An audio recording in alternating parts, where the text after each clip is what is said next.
Hey there, friends and family. It's already May. In the world of education, May always sort of sneaks up on us, but it's especially true this year as we haven't been doing a lot of the normal things that happen in our regular school routine. I think it would have been a week ago that I normally announce prom as our students come walking down for Grand March. And like a lot of you, I'm used to the rhythms of the school year. It's probably because I've been in school for, about 30 years at this point, from when I was a student to teaching. And May is always a time where I look forward to it. I feel like it's a bit of a victory lap with those seniors who are wrapping up their high school careers. And it's a time where I'm always kind of rushing to dole out the last pieces of advice to the seniors before they head off onto the next chapter of their lives. Not that I don't stay in touch with a lot of you, which is great and I appreciate, but I kind of feel like that parent sending a kid off to kindergarten and you're kind of like, all right, do you have everything in your bag? You have your scissors, you have your crayons, make sure you're nice to people, try to make friends, and trying to dole out all these things before you're off on your own a little bit. And it's kind of crazy. We're not together face to face this year. Normally I have class time to do some of these fun end of the year, end of your career events with you. And that means a lot to me. I start working with my students when you're all in 6th grade. So we get 6 years together, and it's a nice time to get to kind of bring things to a little bit of a close and share a few parting words and things like that. And we'll still do some of those things, but it is different this year.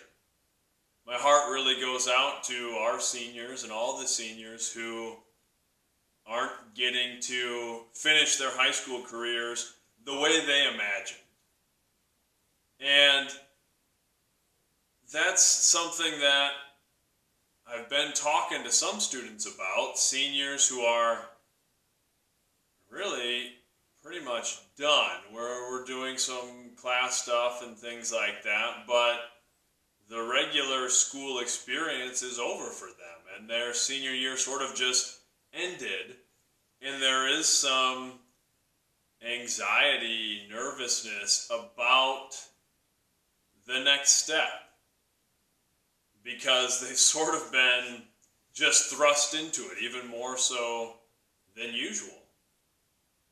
And that can be sort of it's an exciting time, but it can be sort of a scary time too, where going off to college or starting a career path, whatever it might be, and wondering if that's the right path, if we've made the right decisions, if it's going to work out as well as we hope. And I've talked to some juniors who are kind of seniors now. Their year ended abruptly as well, and now they're kind of in that stage where there is a lot of pressure from people to make decisions about what you're going to do after high school, and now that time is kind of here. So that's what I wanted to talk about, as sort of trying to give some of that advice before you're off and on your way. And the big thing, I think, with choosing the right path is understanding that there really isn't a right path. There's not really a wrong path either. There's only the path we're on, and we get to decide whether it's good or bad, whether it feels right to us. And it's important to understand, no matter what path we choose, it's not going to go the way you think. and that's okay. I know my path from when I reflect back, when I was at your stage in life. First, as a junior going into my senior year, I had no idea what I was going to do after high school. I enjoyed the high school experience. I was loving that. I really had no idea what I was going to do. Even as a senior, I was fortunate to get an opportunity to play football in college. So that kind of led me to look at different schools and things like that. And I made the decision to go to the school I went to. I went to Upper Iowa University. But I wasn't even sure what I was going to major in by the time I went there. I know there's a lot of pressure on juniors and seniors to decide, well, what are you going to study? What do you want to do? And it's important to think about those things. But you don't have to know exactly. I went to college not exactly sure. I knew I was interested in sports science. I knew I was interested in education. I knew I was interested in a lot of different things. So I kind of went in not knowing, taking some different classes in different areas and kind of examining, exploring the education route. But when I got to college, it did not start off the way that I thought it was going to. First of all, I was going to play football, and I had a little bit of an injury problem. I had a knee injury in high school, and it was fine. It had been repaired, but I was working out a ton, especially at the end of my senior year and through the summer, trying to get ready for college football, and I probably wasn't working out the smartest way, and I was having knee problems, and basically I showed up to college and they put me on a medical red shirt. Wasn't a big deal, but so that I could heal up and get feeling good and I could save a year of eligibility. I was a really undersized football player too, especially I was a defensive lineman coming in. So it was an okay thing, but I showed up to college not really being able to do much. I was geared up for football, not really getting to do a lot of things. And I've told this story to some of you before. One of my very first college experiences, we're in this big meeting room with the entire football team, all the coaches and staff and all the players. And I really don't know mostly anybody. And I was nervous, and the position groups had to get up and introduce themselves. Now, at the time, I was really undersized for a defensive lineman, so I already look out of place with the defensive line group. I also, and keep in mind this was 2003, but I was rocking the spiked hair with the frosted tips, kind of early 2000s boy band look. I probably had some colorful print shirt on at the time. I don't remember, but I'm guessing I was probably rocking like a shell necklace or something like that too. Again, these things were in style at the time. You will one day look back at your senior year and beginning of college and wonder why you wore the things you wore. But I kind of looked like a California surfer guy or something instead of a rural Iowa kid. And I'm this really small guy up there with the rest of the defensive linemen, and we go down the line and introducing ourselves, and it gets to me, and I kind of look like this laid-back surfer dude, and I start to introduce myself, and of course my voice sounds the way that it does, and in front of a big group of people, I was probably laying on the bravado a little bit as well, and the room started laughing. I don't know if everyone in the room was laughing, but it certainly felt like most of the room was laughing. And I was thinking, well, this is not a great way to start my college career. And people were laughing because they thought that I was really faking my voice, trying to sound tough, especially the way that I looked, and they weren't expecting it. So that was not a great start. I also, once we started football stuff, wasn't able to really do much. I went to all the practices and all the meetings and everything, but I wasn't really participating in the physical side of things. And that's never a lot of fun when you're an athlete. You have to sit and watch. And I didn't feel like I could really prove that I belonged there. Another thing was I had a girlfriend from high school, and we pretty much immediately broke up when we started college, which was fine. Again, looking back, a lot of these things weren't that significant, but it really felt like it at the time. And I was ready to transfer colleges. I was ready to leave because my path wasn't going the way that I thought it was supposed to. It certainly wasn't the way that I pictured it. But I decided to give it some time, give it at least a good effort for a year, decide how things would go and what new path I wanted to take from there. Luckily, things got better. I got cleared to do athletic activities and was able to jump in with my teammates, build those bonds. I was able to explore classes and decide that I really liked education and how that would allow me to work with people and still be involved in a lot of the things that I liked, visual arts, English, athletics, all those sorts of things. So by the end of my freshman year, I was locked in and loving it. I was playing spring football. I was really close with a group of friends who really became family to me. We had plans for living together the next year, and it turned out really great. College was a wonderful experience for me, and my friends from college are still some of my best friends in the world. We really are family. But the path didn't go the way that I thought it would. It was the same thing with teaching. I love teaching. I'm one of the far too few people who gets to wake up every day doing something that I love doing. But when I first started out teaching, really I was underprepared. I made a lot of mistakes, and it didn't go the way that I thought that it would. I think, like a lot of educators, I came in thinking that I was going to do things differently and all my students would be inspired and jump in, and I just made a lot of mistakes. And it didn't go the way that I hoped that it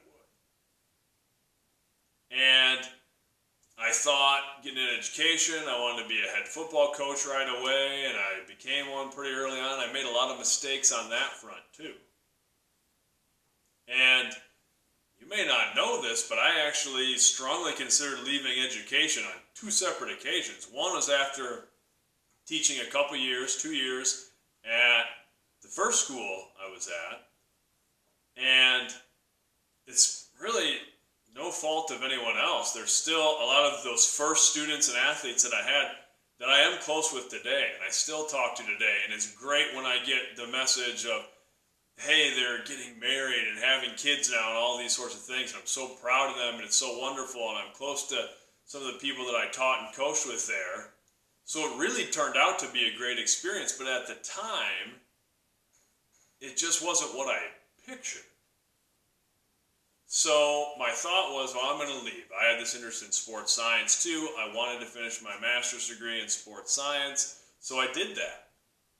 I left. I did some substitute teaching that year while I did my master's degree in sports science.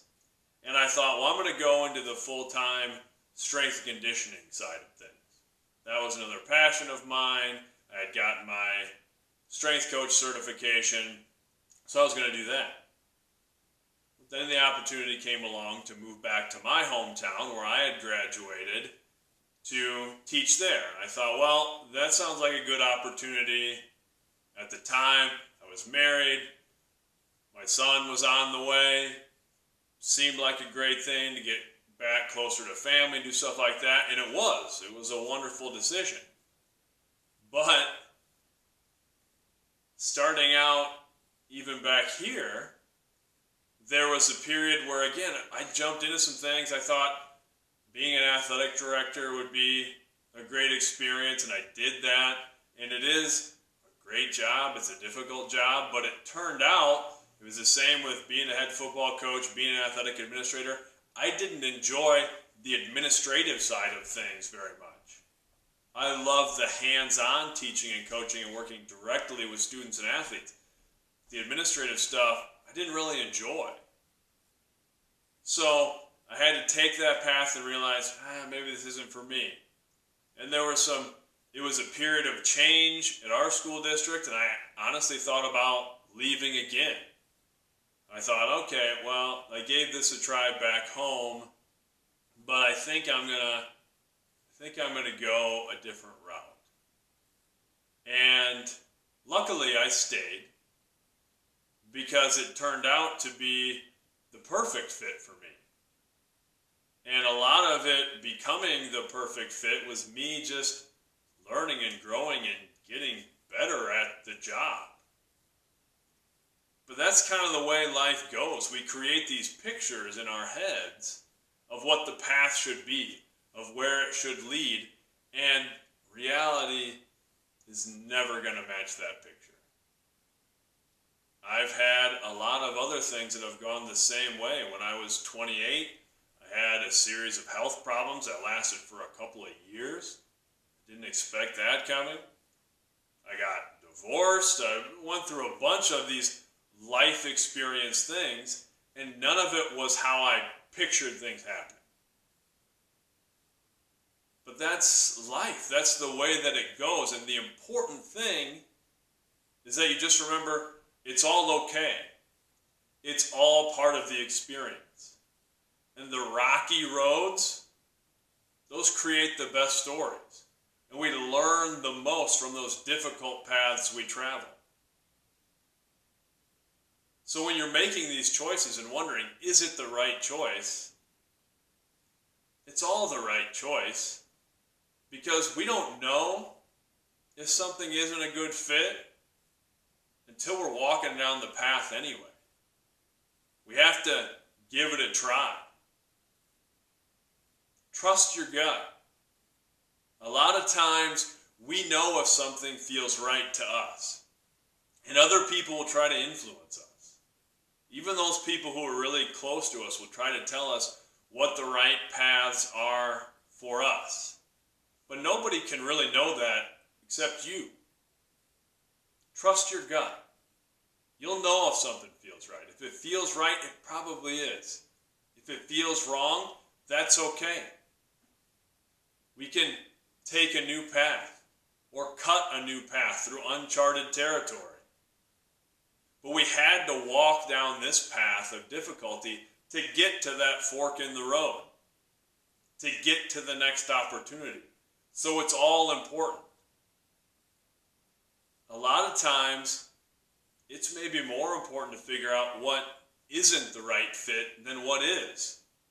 To try some things and say, okay, that's not what I expected it to be. I'm going to shift gears. Try a different road. The biggest thing, the most important thing, is to determine what your values are. Be secure in those, and all the challenges in the world will be fine. Because that's something that nobody can take away from you. It's entirely yours. And it's what really matters at the end of the day. If you know your values and you live by them, and at the end of the day you can look yourself in the mirror and feel good about the things you've done, everything else will work out just fine. I hope everybody is doing well. I miss everybody. I'm here for you if you need anything. Much love. I'll be seeing you.